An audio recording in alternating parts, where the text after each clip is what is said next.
Gachagua, let us be empathetic. Let's stop there. He's calling for empathy towards Wanainji. Is that correct? Yes, indeed. Do you find anything offensive in that call? It is the forum where he's saying it. Do you have anything wrong with that call for empathy? I have a problem with the forum where... No, you're answering your own question. I'm asking whether you have a problem with the call for empathy.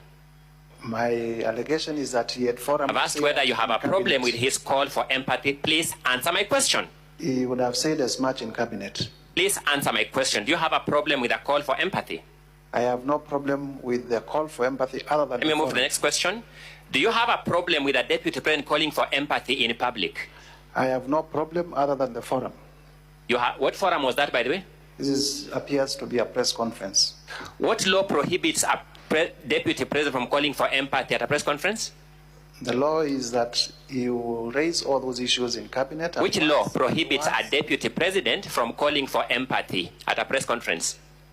There is no law that prohibits a deputy... Thank you so much. Let's make progress with the playing of the video. If people must move, let there be an engagement. Thank you so much. What is wrong with that statement? If people must move, let there be an engagement. What is wrong with it? There is nothing wrong with having engagement. Thank you. You are a lawyer, you said? Yes. You know the principle of public participation? Indeed. It's actually what the deputy president is addressing. The deputy president is saying, let's have an engagement. That is consistent with the constitutional principle of public participation. True or not true? Well, that's you saying so. The deputy president is saying, let's have an engagement. Is that consistent with or inconsistent with the constitutional principle of public participation? Engagement and public participation may mean different things at different levels.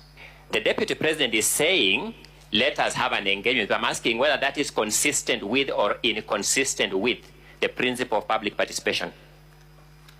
Again, as I said, we would imagine before a policy goes to cabinet, it has also been taken through public participation.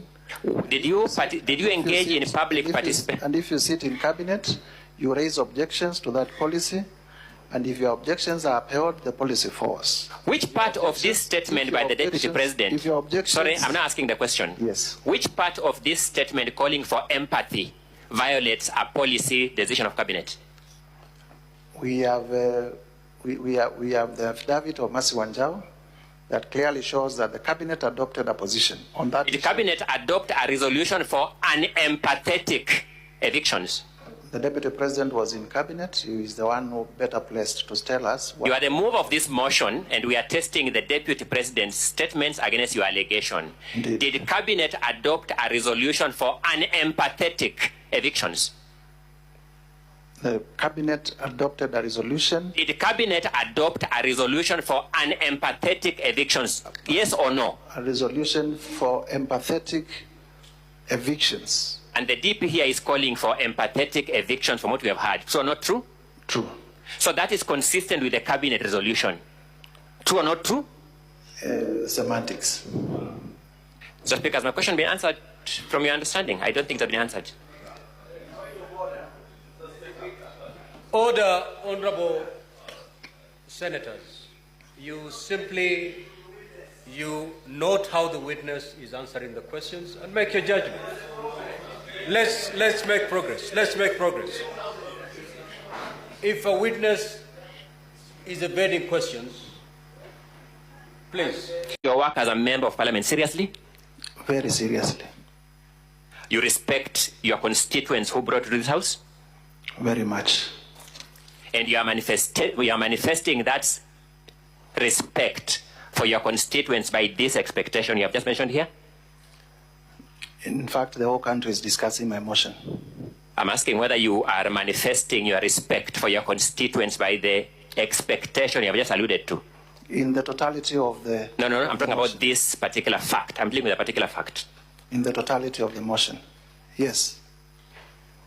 My question is, your expectation for this Senate to find the DP culpable on allegations of undisclosed family members of an undisclosed circle. That allegation, you are manifesting your respect for your constituents through that allegation. Yes. Thank you. Paragraph A alleges that His Excellency Rigathi Gachagua has connived with cartels in the tea sector to block the Kenya Tea Development Agency from implication of how much time I've spent. Vipingo Beach, on volume 2A, page 18. You spent 40 minutes of the 2 hours, and Thank you. there's an additional 10 minutes for Thank you. when we had a problem with the video. Thank you so much, Mr. Speaker. Give us the page number kindly. Page number 18 of 123, volume 2A. Yes, proceed. Who owns Vipingo Beach? Keith Ikino Rigathi, Kevin Gachagua Rigathi, and the estate of the deceased James Derito Gachagua. Let me go back to the beginning. You're a lawyer by profession. Yes, I am.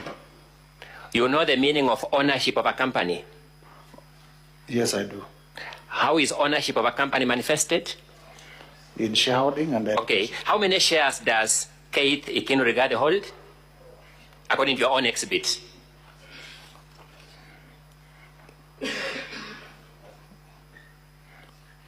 It may be getting hotter, but look at the document, compose yourself, and read.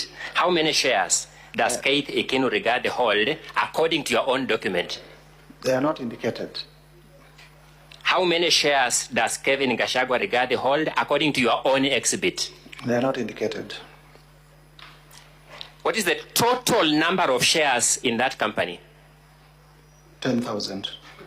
Who is indicated as owning all those 10,000 shares?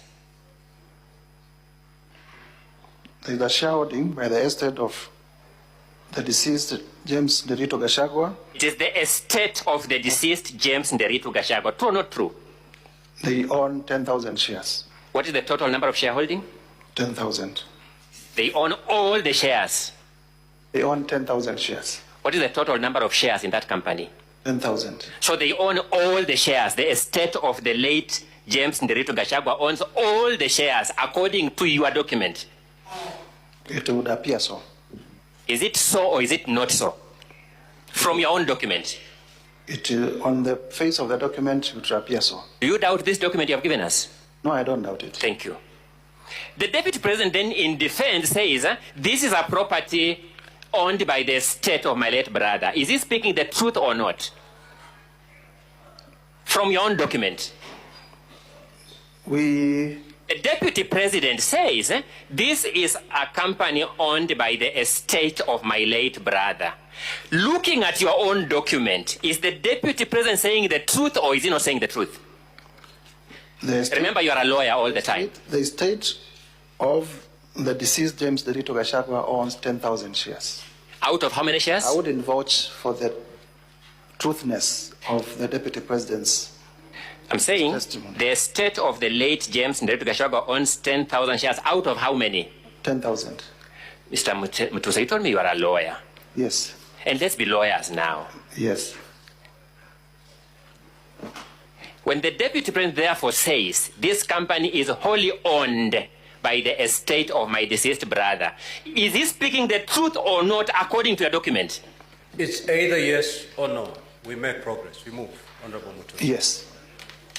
Thank you so much.